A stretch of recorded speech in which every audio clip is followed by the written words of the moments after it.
You'll sign it. You always do. That's what my mother whispered the last time we fought. So, when I got her text, family meeting, Sunday, 4 p.m., mandatory. I already knew what this was. Not a conversation. A performance. They'd be seated in formation, papers ready, voices rehearsed. They thought I'd come in quiet, sit where they told me, nod when they spoke. They thought I'd still be the girl who asked permission to speak at the dinner table. But that version of me, she died the day I found out what they tried to do behind Grandpa's back. So yes, I showed up. Yes, I sat down. And when they slid the contract across the table, I smiled, reached into my bag, and said, "Here I have something I want to show you all." I arrived at exactly 3:59 p.m. My mother's house hadn't changed. The same manicured lawn, the same red bricks she insisted made the place look established. But today, something felt different. There was a strange, quiet knot, the peaceful kind, but the kind that made your skin itch. She opened the door before I could knock, already smiling like a politician. "Rachel, sweetheart." Right on time. Her tone was sweet enough to rot teeth. I followed her into the living room, where the scene had already been staged. The curtains were drawn. The coffee table had been pushed back. 4 chairs were arranged in a half circle, facing one single chair mine. It looked like a job interview, or an interrogation. My Aunt Laura sat to the right, clutching a manila folder like it was a Bible. Kyle, my cousin, was beside her, hunched forward, elbows on knees, eyes flicking toward the floor. And to the left 2 men in pressed navy suits, legal pads in hand, briefcases closed but ready. I didn't need introductions. These weren't lawyers. They were here to persuade. "Please, sit," my mother gestured with performative grace. I said nothing, choosing the only chair available, the one they'd placed dead center, under the softest spotlight from the ceiling fan. I laid my bag across my lap, resting my hands on it. One of the suited men cleared his throat. "Ms. Monroe, thank you for joining us. We know these matters can be delicate." I raised an eyebrow. "You mean inheritance?" He nodded, ignoring the sarcasm. "This isn't about questioning your grandfather's wishes. It's about unity, family cohesion." My mother cut in. "Rachel, honey, no one's trying to take anything from you. We're just asking you to consider what's fair. You're young, you have time, but the rest of us, we've struggled." I looked around the room. Aunt Laura, in her designer shoes. Kyle, who just posted a photo last week of his new motorbike. And my mother, wearing pearls she claimed were passed down, but I knew she bought them after Grandpa's last hospital stay with his credit card. I leaned back slightly. "Is this the part where someone slides papers across the table?" My mother didn't blink. Instead, she smiled wider and nodded to the man on the left. He opened his briefcase, took out a stack of documents, and gently placed them in front of me. "It's a voluntary redistribution agreement," he said. "You'd still retain a comfortable portion 15 while ensuring the rest is shared among your family." Comfortable. Like they were doing me a favor. My fingers tapped the edge of my bag slowly. I wasn't angry. Not yet. Because I already knew what I was going to do. No one moved as I picked up the document. The paper was thick-weighted, professional, like they wanted the signature to feel important. But I didn't even glance at the words. I didn't need to. I already knew what they said. "Rachel," Aunt Laura began, her voice low and trembling. "We know this isn't easy. Your grandfather, he loved you, that's true. But he also loved all of us. This," she motioned to the papers, "this just reflects what he would have wanted if he'd been thinking clearly." "If?" I repeated, my tone flat. My mother sighed like a martyr in a soap opera. "He wasn't well, sweetheart. You saw it too," repeated himself. "He forgot things. You can't tell me you didn't notice." "He updated his will 6 weeks before he passed," I replied calmly. "Had it notarized, witnessed, and sent a copy to his accountant. Doesn't sound that confused to me." Kyle shifted in his seat. I caught the flicker of guilt behind his eyes. "But, baby," my mother said, softening her voice like she used to when she wanted me to confess to something I didn't do. You have to understand what this is doing to the family. We're not trying to hurt you. We're just asking you to do the right thing. I looked at her, really looked. The perfect posture, the carefully curled hair, the expensive perfume that had always reminded me of cold marble countertops. She wasn't asking, she was cornering. We're family, she continued. We look out for each other. That's how your grandfather built his legacy with family. Don't let this divide us. The irony nearly made me laugh, because when Grandpa was sick, I was the only one who showed up. I was the one driving him to appointments, sitting through insurance calls, organizing his bills. They all had reasons not to be there. Too busy, out of town, emotionally overwhelmed. But now they remembered they were family. Can I ask something? I said, setting the document down, still unsigned. Of course, one of the suited men replied quickly. If I sign this giveaway 85% of what my grandfather left me, what exactly changes? Silence. I turned to Aunt Laura. Do you stop pretending I'm ungrateful? To Kyle. Do you stop telling people I stole what was never yours? Then finally, to my mother. Do you stop needing more? She blinked, but didn't answer. I leaned forward, hands folded neatly. I'm not looking for conflict, but don't mistake that for weakness. Then, I reached into my bag slowly. They all watched me. The paper they'd handed me lay untouched on the table. Because, before anyone signs anything, I said, voice steady, I have something I'd like to show you all. I unzipped my bag slowly, deliberately, like someone peeling back layers of a lie. Then I pulled it out a plain ivory envelope. Not thick, not dramatic. Just neat, sealed, and unmistakably addressed in my grandfather's handwriting. I laid it down on the table without a word. My mother's eyes narrowed. What is that? I call it insurance, I said quietly, but you might call it something else proof. Aunt Laura leaned forward. Rachel, what are you doing? I'm clarifying the story, I replied, then looked at the two suited men. You've been handed one version. Let me show you the original. I opened the envelope and slid out 3 sheets. The first a scanned copy of Grandpa's original will. The handwritten version. Same clauses, same bequests, but with a postscript.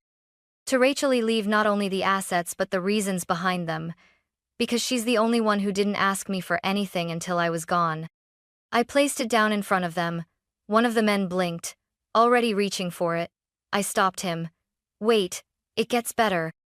The second sheet. A bank transfer confirmation from 2 months before Grandpa's death. 25, 0 wired to Laura T. Duncan, memo line. Emergency support for Kyle's child's surgery. I turned to Kyle. You told me she needed surgery that week, but this? I said, sliding my phone onto the table, screen already unlocked to an Instagram post, was you that same weekend in Vegas. Bottle service, new suit, table full of chips. Caption, needed this escape, feeling blessed. Kyle flushed. It wasn't. I held up a hand. Save it. Then came the third sheet.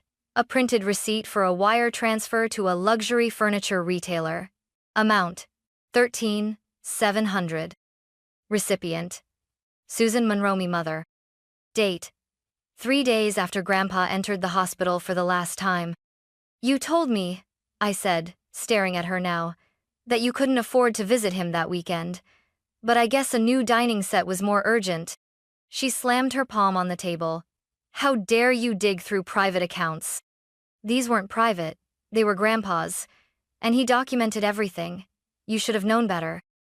The two suited men exchanged glances. Their confidence had begun to melt into something else. Calculation.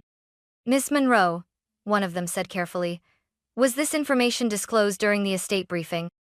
My mother's jaw locked. This is irrelevant, she's twisting.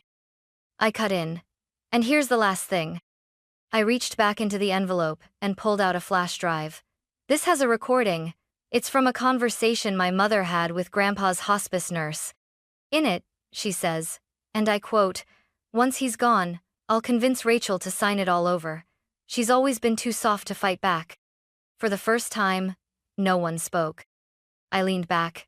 The envelope lay open. The papers spread out like evidence on a courtroom table. My hands rested gently on the folder in my lap. Then I smiled. Calm. Complete.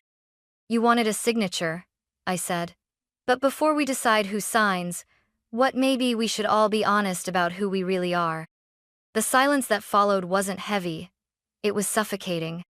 Aunt Laura was the first to recover. This is out of line, Rachel. Bringing up old transfers, private moments, she wouldn't have wanted this. I tilted my head. He didn't want to be used. That's what he said. And I'm here to make sure he wasn't. Kyle stood up abruptly, pacing a few steps before sitting back down, rubbing his face with both hands. I didn't know she used my name for the transfer, he muttered. She just said Grandpa wanted to help. My mother snapped toward him. Don't start turning on me, Kyle. I gave you everything. I vouched for you when you got arrested. I paid for. Enough, I said, voice low but steady. You're not losing control of the room by accident. You're losing it because the truth finally has weight. The two men in suits still hadn't spoken. One of them adjusted his tie and looked toward my mother. Mrs. Monroe, were we made aware of this recording? Or the previous transactions? She didn't answer. She just stared at me like I'd betrayed her. I'm not your enemy, I told her. But I won't play the role of the obedient daughter who hands over the keys to someone else's kingdom. I raised you, she hissed, suddenly sharp. I carried you for 9 months, changed your diapers, and this is how you repay me? I nodded slowly. You raised me, but Grandpa taught me what integrity looks like. Her eyes narrowed. So what now? You think this little performance makes you the hero? No, I said, standing. I think it makes me free. I turned to Kyle. You say you didn't know? Fine, I believe you. But moving forward, don't let other people define what you owe. His eyes flicked up at me, and for the first time since I'd arrived, I saw something new there, something fragile and honest. I gathered my documents slowly, the way someone closes a chapter they've reread one too many times. My fingers moved without trembling. Behind me, the others still sat frozen in their chairs, some ashamed, some exposed, all unprepared. I looked at the two men in suits one last time. This isn't a family dispute. It's an inheritance defense, and we're done here. They nodded quietly. I walked toward the door, my mother's voice trailing after me. You'll regret this. I paused, hand on the knob. No, I said without turning back. I regret waiting this long to stop pretending any of this was love. Then I opened the door and stepped into the air. Crisp. Quiet. Mine. The air outside felt sharper than I remembered. Or maybe it just felt real. I didn't expect footsteps behind me, but they came anyways, oft, hesitant, stopping just short of the front porch. It was Kyle. He stood there, hands in the pockets of his hoodie, shoulders slumped like a kid waiting for detention. For a while, neither of us said anything. Then he cleared his throat. I didn't know she'd lie. About the surgery. About using my name. I nodded, not looking at him. I believe you. He shifted on his feet. You didn't have to defend me in there. After what I did, you were dragged into a system that rewarded silence, I said, turning to him. That doesn't mean you have to stay in it. He looked surprised by that. Then something softer passed across his face. Shame, maybe. Or the first breath of relief. Can I ask you something? He said. I raised an eyebrow. Did Grandpa really... was that all true? The letter, the postscript, the money? I reached into my bag again, not to pull out more evidence, but something quieter. A folded piece of notebook paper, faded, creased from years of being opened and read. I handed it to him. To Rachel and Kyle. If this world ever turns against you, remember, you don't need to prove your worth to the ones who forgot how to see it. Love builds legacy. Fear destroys it. He read it slowly, twice, then held it like it might crumble. I thought he hated me, Kyle murmured. He barely spoke to me at the end. I smiled gently. He didn't hate you. He just didn't know what you were becoming yet. The wind shifted. He blinked hard. You know, I said, there's an open internship in Grandpa's old office. It's unpaid, inconvenient, and full of spreadsheets. But it's real work. You up for it? His head jerked up. Seriously? Completely. But if you show up late, I'm docking your future imaginary salary. He let out a short, surprised laugh, the kind that sounds like someone remembering how. I'll bring coffee, he said. Good. Bring mine black. As we walked to my car, the silence between us felt different. It wasn't awkward or heavy. It was earned. At the passenger door, he paused. So, what happens now? I looked up at the house behind us. The curtains were still drawn, the war was over, but the damage would echo. Now, I said, we rebuild, quietly, thoroughly, and in the image of someone who never wanted to see this family broken in the first place. 2 days later, I returned to the house Grandpa left me. The key felt heavier than I remembered. Maybe because this time, it wasn't just a way to get in, it was a symbol of everything I now carried. The click of the lock echoed into a space untouched since the funeral. Dust swirled in shafts of light. The furniture was covered in white sheets, but the stillness wasn't cold, it felt paused, like a breath waiting to be exhaled. I made my way straight to his study. The air there was different, warmer, still faintly smelled of cedar and old paper. His desk sat exactly as I remembered, papers neatly stacked, pens aligned like soldiers on parade. I didn't sit right away. I stood at the threshold, unsure if I was stepping into the past or the beginning of something new. Eventually, I opened the bottom drawer. His journal was there. Dark green leather, corners soft from years of use. I flipped past pages of figures, vendor names, timber costs. Then I found this thoughts, written in tight, slanted cursive. Legacy isn't about who wants it. It's about who can carry it without breaking. Another entry, dated the month before he died. Rachel sees numbers the way I see grain and wood. She builds slow, without shortcuts. I don't know if she'll be loved for it, but she'll be right. I sat down at the desk, and for the first time since the family meeting, I let myself cry. Not out of grief, not out of anger, but from the weight of knowing he had seen me, clearly and completely, when no one else had even tried. When the tears stopped, I picked up a pen and made a list. Review all contracts with new vendors. Meet Angela to finalize estate filings. Set up educational fund for Kyle, small, structured, and with oversight. Reopen office under new name, Vance, Monroe Materials. Start eco initiative. Grandpa once dreamed about recycled lumber and green thermal concrete. It felt good to write, not just react but plan. Later that afternoon, I met Angela for lunch. I handed her the journal. She flipped through it, eyes pausing at certain lines, her brow rising. This, she said, is gold. This isn't just paperwork.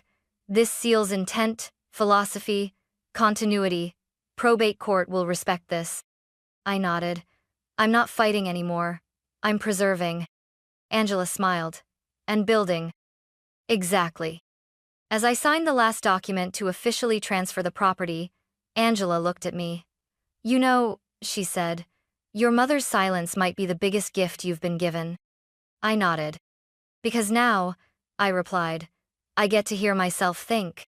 1 week later, the locks on Grandpa's old warehouse clicked open for the first time in months. The air inside was stale, tinged with sawdust and rust, but the bones of the place were strong. The work tables were still where we left them. The corkboard still held yellowing notes in his handwriting. It wasn't a graveyard. It was a sleeping giant. I stood in the center of the floor, arms crossed, letting the silence settle around me. Then I heard the footsteps. Kyle walked in, wearing jeans that didn't quite fit, and a t-shirt with the logo of a band I didn't recognize. He looked like he didn't belong, but also like he wanted to. You're early, I said. You said 8 a.m. I did. I nodded, smiling slightly. Didn't think you'd take that literally. I didn't want to mess this up. I handed him a clipboard. You won't, but you will earn it. He looked at the checklist. Equipment inventory, safety report, spreadsheet updates. Looks technical. It is, I replied. We don't build shortcuts here. He gave a short nod, something almost reverent, and headed toward the back office. As he worked, I unpacked boxes from storage. Each one held memories I hadn't realized I was saving. Blueprints Grandpa had drawn by hand, client thank you, letters from 20 years ago, and a frame with a quote he used to keep above his desk. Do it slow, do it solid, do it once. I hung it back where it belonged. That afternoon, over sandwiches from the corner deli, Kyle asked, You really think I can be part of this? I looked at him, at the smudge of grease on his cheek, at the ink on his wrist from jotting numbers on the fly. I think you already are. He nodded, then hesitated. I still feel guilty. You're allowed to, I said, but don't confuse guilt with loyalty. The difference is whether you change. He looked out across the warehouse, at everything we still had to fix. I want to, he said. Then start with tomorrow's shift, I replied. We've got an old furnace to rewire and a new supplier to vet. His eyes lit up, in a way I hadn't seen since we were kids back, when family wasn't a battlefield yet. We finished lunch in quiet agreement. By the end of the week, I'd hired 2 more former employees who'd worked with Grandpa for over a decade. They shook my hand, not out of pity but because they saw something in my posture, my voice, the way I looked them in the eye. Not a girl playing boss. 6 months later, we officially reopened under a new name. Vance, Monroe Materials. It wasn't flashy, but it was rooted, familiar, honest. We didn't make headlines. We didn't cut ribbons with golden scissors. We just opened the doors, flicked on the lights, and got to work. Kyle now ran the eco-initiative Grandpa had once dreamed off recycled timber, low-emission composites, community reuse programs. He still made mistakes. But now he logged them, learned from them, stayed late to fix them. One evening, as we were closing up, I found him rereading one of Grandpa's old journals in the break room. He didn't look up when I entered. He just said, He really did write everything down. Even things he never said aloud, I replied. He looked up then. You think he'd be proud? I paused, then nodded. Yes. But more than they'd feel understood. Karami Cousins started sending emails. Small, quiet things. First an apology, then a recipe Grandpa used to love, then a scan of an old photo, all of us at the summer cabin, smiling in a way that now felt both innocent and oblivious. I didn't ignore her, but I didn't rush to reply, either. Some doors don't slam shut. They just open slightly, and you decide how far to let them swing. My mother never reached out. She vanished into another zip code, or another country, or another version of herself. I saw her name once in a gala newsletter listed as an anonymous donor to an art museum she'd never visited. That was her language. Appearances, distance, spin. Angela, my lawyer, once asked if I planned to confront her again. No, I said. Some people need to see a mirror, others will just keep rearranging the room. And me? I finally slept without flinching when the phone buzzed. I drank coffee in Grandpa's old mug. I paid every employee on time. And I wrote new policies based on old values. But most of all, I stayed small, where it mattered. Not invisible, not diminished. Just steady, clear. Because what Grandpa left me wasn't just property. It was the right to define value for myself. Not in what I gave away to be liked, but in what I protected when no one else would. In one of his final journal entries, Grandpa had scribbled a single line. Rachel won't always be the favorite, but she'll be the one who lasts. I taped that page above my new desk. He was right. UT the next chapter.